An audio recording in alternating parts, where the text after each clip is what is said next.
አንድ ጥቅስ ብቻ በ30 ቀናት ውስጥ አእምሮውን እንደገና ሊገነባው ይችላል ብሎት ያምናሉ? 10 ጥቅሶች አይደሉም፣ ሙሉ ምዕራፍም አይደለም፣ አንድ ጥቅስ ብቻ። ብዙ ሰዎች በተመሳሳይ የውድቀት፣ የፍርሃትና የጭንቀት አዙሪት ውስጥ ለዓመታት ይታገላሉ። ይህ የሚሆነው ግን የእምነት ማነስ ስላለባቸው ሳይሆን አእምሯቸው እንዴት እንደሚሰራ ስላልተረዱ ነው። ሳይንስ እንደሚያረጋግጠው ከ90 እስከ 95% የሚሆነው የዕለት ተዕለት ሕይወታችን የሚመራው በንዑስ አእምሯችን ሰብኮንሸስ ማይንድ በሚመነጩ ልምዶችና አውቶማቲክ ምላሾች ነው። ፍርሃትን ለዓመታት ደጋግመውት ከሆነ አእምሮ ለፍርሃት ሰፊ አውራ ጎዳና ይገነባል። አንጎላችን በተፈጥሮ ለአሉታዊ ነገሮች ቅድሚያ የሚሰጥ ዝንባሌ አለው። ይህ ጥንት ለሰው ልጆች ሕልውና አስፈላጊ ቢሆንም ዛሬ ግን እንደ ኢሜል፣ ማህበራዊ ሚዲያና የገንዘብ ጫና ያሉ ነገሮችን እንደ አውሬ አድርጎ እንዲቆጠር ያደርገዋል። ነገር ግን ትልቁ የምስራች አንጎላችን ሊለወጥ የሚችል ኖይሮ ፕላስቲሲቲ መሆኑ ነው። መጽሐፍ ቅዱስ ይህንን ልቡናን በማደስ መለወጥ ይለዋል። ዛሬ የክርስቶስ ልብ እንዲኖረን የሚያደርገውን የኒውሮ ሳይንስ ምስጢርና የአንጎላችንን መዋቅር በመጽሐፍ ቅዱሳዊ ልምምዶች እንዴት መቀየር እንደምንችል እናያለን። ክፍል 1 የእምነት ባዮሎጂ። ሐሳቦች እንዴት ወደ አካላዊ መዋቅር ይለወጣሉ? ሕይወቶን ለመለወጥ አንድ መሠረታዊ የኒውሮ ሳይንስ ሕግ መረዳት አለቦት። አብረው የሚቀሰቀሱ ነርቮች አብረው ይገናኛሉ። እንዲሁም አብረው የሚሰሩ ሐሳቦች አብረው ይገናኛሉ። አንድን ሐሳብ ባሰቡ ቁጥር በአእምሮ ውስጥ አካላዊ መንገድ እየፈጠሩ ነው። በአንድ ረጅም ሳር ባለው ሜዳ ላይ ሁልጊዜ በአንድ አቅጣጫ ከተጓዙ መንገዱ ግልጽና ቀላል ይሆናል። አእምሮውም እንደዚሁ ነው። ሁልጊዜ የምንጨነቅ ከሆነ አእምሯችን ለጭንቀት ባለ 10 መስመር አውራ ጎዳና ይዘረጋል። በዚህ ምክንያት ነው በፈቃዳችን ብቻ ለመለወጥ የምናደርገው ጥረት የሚከሽፈው። አእምሯችን ውጥረት ሲገጥመው ወደ ለመደው አውቶማቲክ መንገድ ይመለሳል። ምሳሌ 23:7 ሰው በልቡ እንደሚያስብ እንዲሁ ነውና ይላል። ይህ ግጥም ብቻ ሳይሆን የእኛን የውስጥ ኦፐሬቲንግ ሲስተም የሚገልጽ እውነት ነው። አእምሯችን የሚመራው በለመደው ፋሚሊያር ነገር እንጂ የግድ እውነት በሆነው ነገር አይደለም። አእምሮ በአንድ ጊዜ በመጣ ሐሳብና 10,000 ጊዜ በተደጋገመ ሐሳብ መካከል ያለውን ልዩነት መለየት አይችልም። ስለዚህ ጠንካራ ሐሳቦቻችን የግድ እውነት ላይሆኑ ይችላሉ። ይልቁንም በተደጋጋሚ የተለማመድናቸው ሐሳቦች ናቸው። ለ20 ዓመታት እኔ አልችልም ወይም በቂ አይደለሁም ብለው ከተናገሩ አእምሮ ይህንን እንደ አስተያየት ሳይሆን እንደ ማንነቱ እውነት ይቀበለዋል። ክፍል 2 የክርስቶስ ልብ እንደ አእምሮ ማሳያ። መጽሐፍ ቅዱስ የክርስቶስ ልብ ማይንድ ኦፍ ክራይስት ሲል የአንጎላችንን የፊት ክፍል ፍሮንታል ሎብ ብቃት ለማሳደግ እየተናገረ ነው። ይህ የፊት ክፍል ፕሪፍሮንታል ኮርቴክስ የአንጎላችን ዋና ሥራ አስፈጻሚ ሲኢኦ ነው። ሎጂክ ለውሳኔ አሰጣጥና ለትኩረት ኃላፊነት አለበት። ነገር ግን በውጥረት ጊዜ ይህ ክፍል ሥራውን ያቆማል። ይህም ለውሳኔ መሰልቸት ዲሲሽን ፋቲግ ይዳርገናል። በዚህ ጊዜ የነርቭ ሥርዓቱ ፈጣን ምላሽ ወደ መስጠት ይሸጋገራል። ትኩረቱ ይቀንሳል። ጥሩ ውሳኔ የመውሰድ ችሎታውም ይደክማል። ከእግዚአብሔር ጋር ጊዜ ማሳለፍ፣ ጸጥታና በትኩረት መጸለይ ይህንን የአንጎል ክፍል ያነቃቃዋል። ከዚያም የአእምሮ ዋና አስተዳዳሪው ክፍላችሁ እንደገና በሙሉ ኃይል መስራት ይጀምራል። የዳዊት ስልት። እስራኤላውያን የጎልያድን ማስፈራሪያ ለ40 ቀናት ደጋግሞ ሲሰሙ ፍርሃታቸው እየጨመረ ሄደ። ምክንያቱም ድግግሞሽ ግንዛቤን ይለውጣል። ዳዊት ግን በውስጡ የተለየ ንግግር ነበረው። ለዓመታት የእግዚአብሔርን ታማኝነት ደጋግሞ አስቦ ነበር። አእምሯችን ትኩረት የሰጠነውን ነገር ለማጉላት የተለየ ብቃት አለው። በችግሩ ላይ ካተኮርን ችግሩ ይገዝፋል። በቃሉ ላይ ካተኮርን ግን ሰላማችን ይበዛል። ትኩረቶን በእግዚአብሔር ተስፋዎች ላይ ካደረጉ አእምሮ የምስጋና ምክንያቶችን ማየት ይጀምራል። አዳዲስ ዕድሎችንም በቀላሉ ያስተውላል። ችግሮች ብቻ አይታየውም፣ ተስፋም መታየት ይጀምራል። እምነት ሲደጋገም አእምሮን እምነትን ማየት ይለምዳል። ክፍል 3 መኖር ወይስ መታገል? የዘላቂ ለውጥ ሚስጥር። ብዙዎቻችን ሕይወታችንን ለመለወጥ የምንሞክረው በራሳችን ጥረት ተግባራችንን በመቆጣጠር ነው። የተሻለ ሰው እሆናለሁ፣ ይህን ጊዜ አልሸነፍም፣ ከዛሬ ጀምሮ እቀየራለሁ ብለን እንወስናለን። ነገር ግን ኢየሱስ የሰጠን የባህሪ መቆጣጠሪያ ዝርዝር ሳይሆን በእኔ ኑሩ የሚል አንድ ቃል ነው። በዮሐንስ 15 ላይ ቅርንጫፍ በወይኑ ግንድ ካልኖረ ፍሬ ሊያፈራ እንደማይችል ተገልጿል።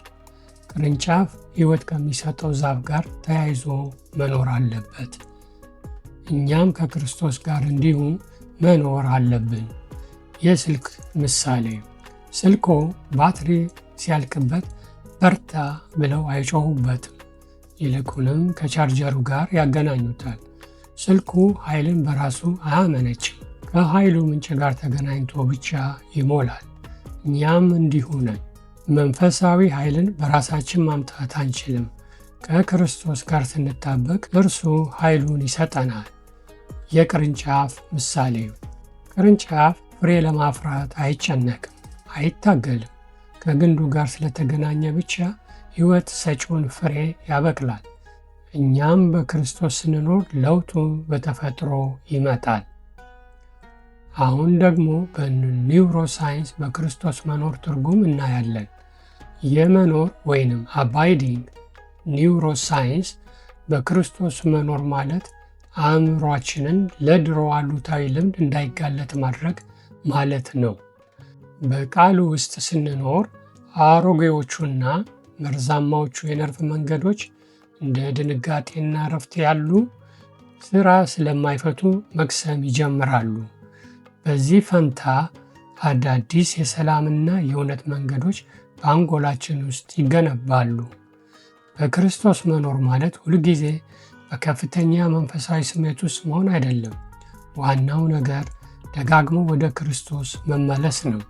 ጭንቀት መጣ፣ ወደ እርሱ ይመለሱ። ተሳስተዋል፣ ወደ እርሱ ይመለሱ። መንገድ ላይ የትራፊክ መጨናነቅ አስቆጥቶታል፣ እንደገና ወደ እርሱ ይመለሱ። ሐሳቡን ወደ ክርስቶስ በሚመልሱበት ጊዜ በአእምሮ ውስጥ አዲስ የነርቭ ግንኙነት እየተጠናከረ ይሄዳል። አእምሮ በመንፈሳዊ ኅብረት እየተለወጠ ይመጣል። ይህ ለውጥ በመረጃ መስማት ብቻ አይመጣም፣ ከክርስቶስ ጋር በቀጣይነት በመኖር ነው የሚመጣው። ክፍል 4 ተግባራዊ መመሪያ የ30 ቀናት የአእምሮ ለውጥ ዕቅድ። አሁን ይህንን እውነት በተግባር እንዴት እንተረጉመዋለን? አእምሮን በአካል ለመለወጥ የሚረዱ የ30 ቀናት መመሪያዎች እንሆ። ደረጃ 1 የእርሶን ልዩ ቃል ይምረጡ። አንድ ጥቅስ ብቻ ይምረጡ። ጥቅሱ አሁን ካሉበት ትግል፣ ፍርሃት፣ እጦት ወይንም ሕመም ጋር በቀጥታ የሚገናኝ ይሁን። ይህ የእርሶ መሳሪያ ይሆናል። ደረጃ 2 የጠዋት ጊዜውን ይጠብቁ። አእምሯችን ጠዋት ላይ አዳዲስ ነገሮችን ለመቀበል በጣም ዝግጁ ነው። ስልክዎን ከመመልከት ይልቅ ለጥቂት ደቂቃዎች በጸጥታ ይቆዩ። ደረጃ 3 የ5 ደቂቃ የማጉተምተም ወይም የማሰላሰል ልምምድ ያድርጉ። ኢያሱ 1:8 ቃሉን ቀንና ሌሊት እንድናሰላስል ያዘናል። ማሰላሰል ማለት በዕብራይስጥ ማጉተምተም ወይም መላልሶ መናገር ማለት ነው። ተረጋጉ፣ በጥልቀት ይተንፍሱ፣ ፍጥነቶን ይቀንሱ እና አእምሮን ያረጋጉ። ሰውነቶ ሲረጋጋ አእምሮም ለመማር ዝግጁ ይሆናል። ቃሉም በዝግታ ይናገሩ። ጥቅሱን በዝግታ እንደገና ደጋግመው ይናገሩ። የራስዎን ድምፅ መስማት ትኩረትን ይጨምራል፣ የጭንቀት አዙሪትንም ይሰብራል። ድሉን በዓይነ ሕሊናዎ ይመልከቱ። ቃሉን ብቻ አያስቡ፣ በአእምሮ ውስጥ ምስል ይፍጠሩ። ጥቅሱ ሰላምን የሚሰብክ ከሆነ ራስዎን በሰላም ውስጥ ሆነው ይመልከቱ። ስለ ፈውስ ከሆነ ጤናማ ሆነው ይመልከቱ። ስለ ድል ከሆነ እግዚአብሔር ድል ሲያደርግሎ ይመልከቱ። ትኩረቶን በችግር ላይ ሳይሆን በእግዚአብሔር ተስፋ ላይ ያድርጉ። ደረጃ 4 ለደስታ የሚረዱ 3 ልምዶች። አሉታዊነትን ማቋረጥ። አሉታዊ ሐሳብ ሲመጣባችሁ ቁም በማለት ሐሳባችሁን ወደ ሌላ ቀላል ነገር ቀይሩ። ለምሳሌ አየሩ ደስ ይላል፣ ዛፎቹ አረንጓዴ ናቸው፣ ወፎች እየዘመሩ ናቸው። ይህ አእምሮን ካሉታዊ ሐሳብ ያርቃል። መልካሙን ማጣጣም ወይም መልካም ነገሮችን በአእምሮ ውስጥ ያቆዩ። አእምሮ መጥፎ ነገሮችን በቀላሉ ያስታውሳል፣ መልካም ነገሮችን ግን በፍጥነት ይረሳል።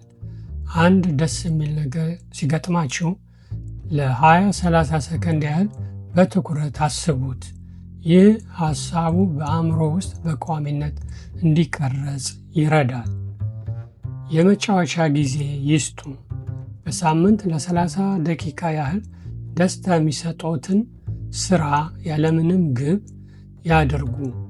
ማለትም ለሥራ ወይንም ለሌላ ጥቅም ሳይሆን አእምሮ ፈጠራው እንዲጨምር ደስታንም እንዲለማመድ ይረዳል።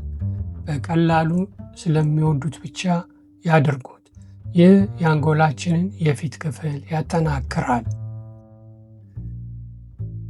ክፍል 5 መደምደሚያ። ዘላቂነት ለውጥን ያመጣል።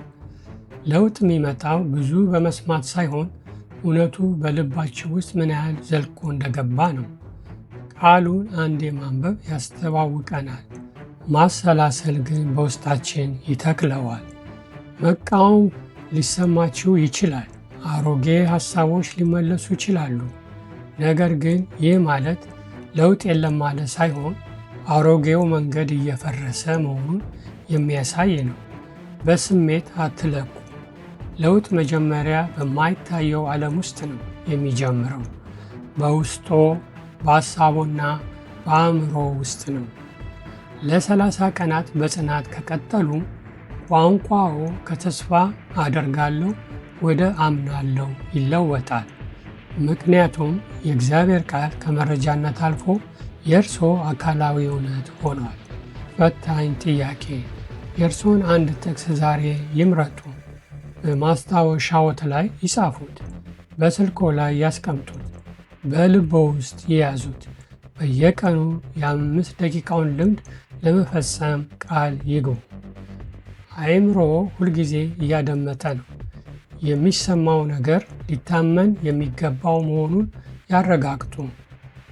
ለውጥ ለማምጣት ሳይንስና ቅዱሳት መጻሕፍት እንዴት እንደሚተባበሩ ስላያችሁ እናመሰግናለን።